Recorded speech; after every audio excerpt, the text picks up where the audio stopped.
सरस्वती त्वयं दृष्ट्या वीणा पुस्तकधारिणी हंसवाहसमायुक्ता विद्यादानकरी मम।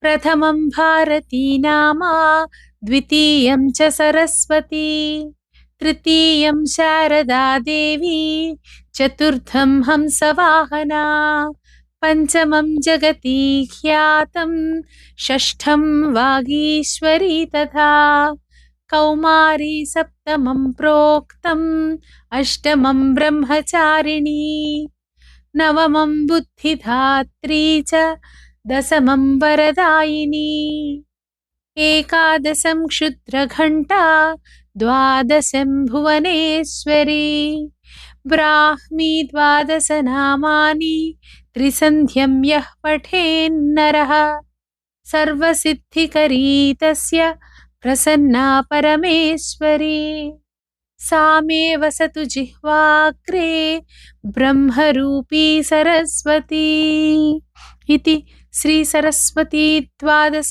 नाम स्तोत्रम्।